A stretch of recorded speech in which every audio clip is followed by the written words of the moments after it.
انا خلاص بطل في محمود. انا كيف بدي انتوا خلاص يعني هيك خلص اجى على بالكم تتركوا، قررتوا تتركوا وخلصت العمليه وبح وكل واحد راح بطريق. هيك العالم مفكرين، بس العالم مش عارفين السبب الاساسي. هلا كتير شفت شائعات عم تتداول على السوشيال ميديا عن سبب انفصالهم، بس هذا مش السبب. السبب حتاخدوه من عندي. في مشكل صاير وسبب دسم، يعني مش انه سبب هالقد دسم كتير غريب، حتنصدموا ونظرتكم حتتغير فيهم، لانه في حدا من بيناتهم عامل شيء كتير بشع. العوافي، انا علي ورجعنا لكم فيديو جديد. فيديو اليوم بنحكي عن انفصال بيسان ومحمود. اخر شيء توقع بحياتنا نحكي عن انفصال بيسان ومحمود. لهم 3 سنين مع بعض، فلقونا على السوشيال ميديا 3 سنين حب وغرام وانعدام ومدري شو تركوا. يعني وين الخبز والملح وكذا يعني شو هالمنطق هيك اثنين فجأة نلاقيهم بوب تركوا مبينين لهن انه كانوا عصافير غرام وحب ومدري شو. بداية خلينا نصلي على النبي ونوصل الفيديو لاكبر عدد ممكن من اللايكات وبلشنا بين انستغرام وتيك توك لنكمل بسلسلة منشنات تيك توك. ما تنسوا تشتركوا بالقناة وتدوروا زر الجرس مشان بس نزل اي فيديو يوصلكم، واشتركوا مشان نوصل لل 100,000 ونوزع ايفون. المهم يا شباب من جمعة تقريبا كلنا عم نشوف انه في اشاعات عن انفصال محمود وبيسان. فهل الاشاعات صح؟ ضلينا كل يوم ننطر لحد ما طلعوا نزلوا لنا انه هن عن جد انفصلوا. هن عن جد انفصلوا، قالوا انه هن انفصلوا بحبوا ورضا ومدري شو، بس الناس مش عارفين شو السبب الاساسي وراء هذا الانفصال. رح خبركم، بس خلينا نرجع لفيديوهات الشائعات اللي انتشرت بالاول. فصلت عنه وانضرب قولونه. انفصلت عنه. هيدي المذيعة بحسها اي والله هي بس اسمعها بحسها روبوت عم يحكي، بس الحالة فيها اللي عملت ستايل لحالها. هلا مش موضوعنا، موضوعنا بيسان ومحمود. اتأكدوا انه محمود انفصل بعد ما جاته جرثومة. سبحان الله هالمخلوق، كل ما تترك حدا بيجي مرض، كل ما تترك حدا بيجي كولون عصبي مدري شو. ليش؟ ركزتوا على كلمة تترك؟ اوكي؟ لأنه هي كل مرة بتحط الحق على الشاب وهي الغلط منه. يعني مستحيل يكونوا حكت مع جواني ومرسال وانس ومدري مين، مستحيل يكونوا هالاغلاط من الشباب. يعني 4 شباب كلهم فيهم نفس الغلط وهي الصح. هم بيسانوا بيقولوا محمود هرب من المسؤولية والزواج. محمود هرب من المسؤولية والزواج؟ محمود عمره 5، بيسان اكبر من محمود بالعمر والله. يعني خفوها شوي. يعني هلا فتولي فيها مسؤوليه وزواج، انتم كل شيء كان عندكم ترند مشان فيوز ومشان مدري شو. من الجمهور عامل اضراب علاقتكم حب ولا مشاهدات؟ اكيد علاقتهم مشاهدات وفيها شويه حب يمكن من طرف محمود. يعني انا متاكد انه محمود عن جد كان كثير يحبها لبيسان. بيسان ما بقت بتحبه، والسبب اللي انفصلوا كرماله اكد لي انها ما كانت بتحبه، هو اللي كان ضحيه المشحر. ده الشيء اللي صار. هلا حبه خراز ما عندك شيء. هلا حبه رح تعرفوا شو السالفه. من بعد ما انتشرت الشائعات وكذا تحولت القصه لرأي عام. في اذاعه قد ما انا متفضيه نزلت عملت مقابلات مع العالم على الطريق. شو رايكم بيسان ومحمود تركوا؟ شو هالمنطق؟ يعني قاعد متفضيين انتم؟ لما خلينا نشوف راي العالم بالسالفه. سان اسماعيل كل فتره بترتبط وبتنفصل، فبظن انه انفصلت لانه كل مره بتعمل دراما وبتنفصل. انا اخدتها سيكا يعني بيسان اسماعيل. يعني العالم كله منتبه لموضوعك انه خلاص انت بعد ما طلعتي على السوشيال ميديا يعني بيسان لازم يكون مع اسم، مستحيل نشوف بيسان لحالها. بيسان ومحمود، بيسان وانس، بس تحسوا اكثر شيء لابق انه بيسان وانس. والله يعني راكبه. هلا بيسان بدكم تعرفوا الاسم اللي قلته؟ كملوا الفيديو قدام حتعرفوا. كثير مسامعة كثير دراما. صريحة، بحب صراحتك. ما بعرفك بس حبيت صراحتك. انا ليش عم باكل؟ بدي اكل وصور. مش عارفك انه لبناني. انه محمود انظلم مع بيسان، يعني هي بيسان هي اللي تركته. بحس ايه، وبحس انس كمان ما اخذ البيت، يعني بحس كمان هي كذبه منها. لك انت بتفهم، لك اقسم بالله انت بتفهم. لك هاك المتابعين يكونوا منتبهين شو اللي عم بيصير، مش ياخذون العواطف والتطبيل يروحوا يقولوا لا بيسان حرام مظلومه. بيسان انا الصراحه شفت محمود قايم كل لايكاته وبيسان قايم اللايكات بس. شو المحقق كونان انت فايت عم تراقب اللايكات؟ لما بعد اثاره الجدل والشائعات كانت عم تطلع وبيسان حطت الخاتم، محمود شال الخاتم وهيك سوالف. من بعد جمعه نزلت لنا بيسان ستوري: وعسى ان تكرهوا شيئا وهو خير لكم، كل مرة بس بده يعمل واحد شغلة على السوشيال ميديا بدخلنا القرآن انه هو عم بيحلل الشيء اللي عمله لحتى انه خلص نحن ما نحكي. مثل هديك اللي شلحت لنا الحجاب هديك المرة نزلت لنا ستوري لا يكلف الله نفسا الا وسعها.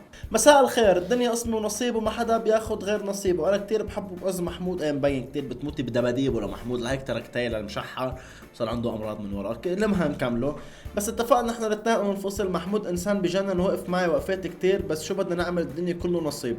اكيد وقف معك وقفات كثير. وقت اللي رفقاتك وشلة دبي كحشوكي وما كان لك حدا وكنت تركم انت وانس وجيتي على لبنان، ما حدا كان واقف حدك الا محمود. محمود قرض مشوار من دبي لهون لحتى اجى صور معك كم فيديو بلبنان. حرام عن جد حرام، يعني الزلمه ضحى كرمالك. اخر شيء انت من بعد 3 سنين علاقه حب لقيتي حدا احسن وتركتي كرماله. ما بتعرفوا انا تركته كرمال حدا؟ حتعرفوا طولوا بالك. شو بدنا نعمل الدنيا كله نصيب. بتمنى ما حدا يحكم لا علي ولا علي عن جد. يعني اي حدا بده يترك بده يعمل له شي شغله بحط الحق على القسم ونصيب. حبيبي انت بدك تعرف شو بدك تعمل. انت اذا بتحب شخص، اذا بتكون كل الكره الارضيه ضده حتضلي واقفه معه، بس ما بتحبيه. انت مخلوقه بس مشان فيوز مشان مصالح. وشفنا يعني ما تجي تقنعوني انه هلا الغلط كان من الاربع شباب اللي حكيت معهم بيسان مش من بيسان شخصيا. وادعوا لي وان شاء الله كله لخير، بحبكم كثير. طيب وهداك المعتر ما يدعوا له. خلينا نشوف محمود شو نزل. نفس التكه نزلوا اثنيناتهم الستوريات، يعني بتحسون قاعدين حط بعض يلا 1 2 3 نزل الستوري نفس الثانيه. هو شو نزل كمان؟ وعسى ان تكرهوا شيئا وهو خير لكم. الدنيا اسمي ونصيب، اتفقنا ننفصل انا وبسام بكل تفاهم وموده ومحبه.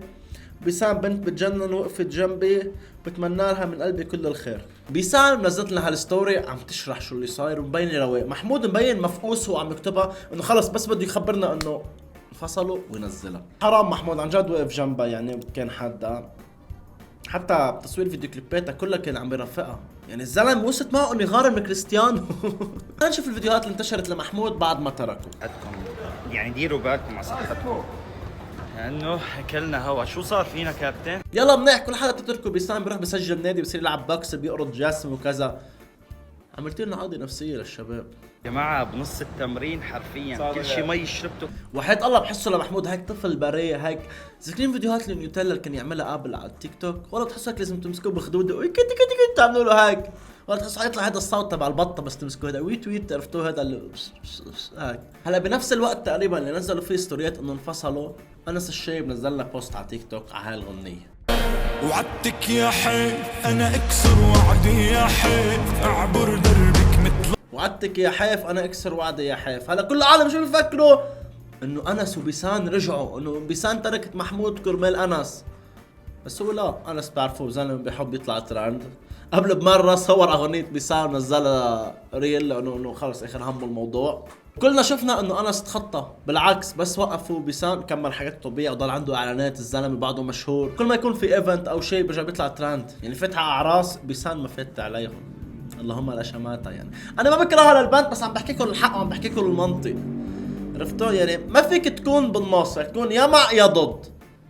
انا ضد لانه شايف الحق عليها 100%، واكيد الحق عليها 100%. حتشوف. الله يعوضك يا صاحبي. واحد نزل بوست هو ومحمود على التيك توك، الله يعوضك يا صاحبي وصورته وكذا لا عم بتواسيه يعني ولا ما فهمت انه كانوا اثنين تجوزوا.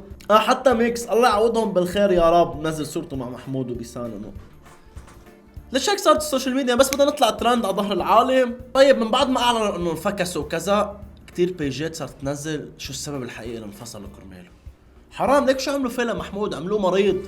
السبب الحقيقي محمود لا يستطيع الإنجاب، وكان قد صارح بيسان بهذا محمود لا يستطيع الإنجاب، يعني خلص تركتيه خلص تركتيه خلص بح. ليش بدك تعمل الزلمة لا يستطيع الإنجاب؟ انت قطعي له بنصيبه. بعدين بما انه لا يستطيع الإنجاب بعد 3 سنين قررتي انه تتركي انت وياه. سيدي يا عمي هالسوشيال ميديا بحيث الله ما بتنفهم. كل حدا بيجي بيكب لك سيلفي، كل حدا عالم غريب والله عالم غريب. وما بياكلها الا الضعيف. يعني الانسان المناح فيه بياكلها بيتدعوس، الانسان الخنزير بيضل ماشي حاله طبيعي ومكمل رواق. والله يعني انتوا عم تشوفوا انه مبسوطين وكذا بس كلهم اضرب من بعضهم، ما حدا فيهم مناح. والله كانكم بغابه وكله عم بيقتل كله. هيدا المشحر المعتر. صفحه على انستغرام نزلت شو السيلفي، وانا هيدي صفحه اذا بتنزل خبر عني بصدق لانه كثير مخلوقه صادقه. والله يعني بتعرف قصص عني انا ما بعرفها عن حالي. فنزلت بدأ سوء التفاهم بين بيسان اسماعيل وخطيبها محمود منذ اسبوع بعد تقربها بشكل مريب من الفنان فؤاد جنايد اثر النجاح الكبير لاغنيتهما المشتركة. مين فؤاد جنايد اللي غنى مع ما احكي خطايا؟ فهي من بعد ما نجحت الغنية وكذا صارت تضل عم تسرد وسوالف هي وفؤاد جنايد. محمود غار انه كيف يتخيلوا انا عم بحكي مع وحده عم راح تصورت فيديو مثلا يوتيوب مع يوتيوبر تاني اجي ليه عم تسولف فيه وياه لك ما بلع التليفون. فالسالفه اللي صارت غار محمود وعلق هو وياها. صارت المشكله تكبر لحد ما دخلت امها صارت تقول له انت واحد فاشل نحن اللي عملناك نحن طلعناك انا اللي بطلعك انا اللي بنزلك علقوا هن وياه. يعني تخيلوا انه انتم عم تحكوا مع حدا او انت خاطبه حدا او كذا يجي يقول لك انت وحده فاشله انا اللي عملتك او انا شو هالمنطق؟ ما دام ما حدا عمل حدا. محمود وقت ما اجى لعندك بيسان محمود كان مشهور. محمود اكثر واحد وقف حديث بيسان وسبق حكيت بهذا الموضوع. يعني مخلوقه كانت تفلي من دبي 3/4 قرطة دبي ما بيحكوا معها مقلعه من عارس. اجى الزلمه ضل واقف حدا لانه هي تاركه وهي حرام وهي بنت وكذا لحالها عم تدفش بهالحياه. ف بس لقت البديل طلع محمود انه انسان فاشل وهي طلعته. الله يعينك يا محمود. ما حدا يجي يقول لي لا بيسان مظلومه لانه ما حتكون مظلومه. ما حيكونوا 4 ظالمين وهي اللي على حق. كان محمود جواني مرسال انس كلهم على غلط وبيسان وامها على حق اكيد لا. فبين معكم رايي بالسالفه. انتوا شو رايكم بالموضوع؟ اكتبوا لي تحت بالكومنتات. واذا وصلتوا بالفيديو لهون اكتبوا لي تحت بالكومنتات قديحه. وهلا ما تنسوا تعملوا فولو على حسابي على انستغرام والتيك توك وتمنشنوني بين الاثنين لنكمل بسلسله منشنات التيك توك.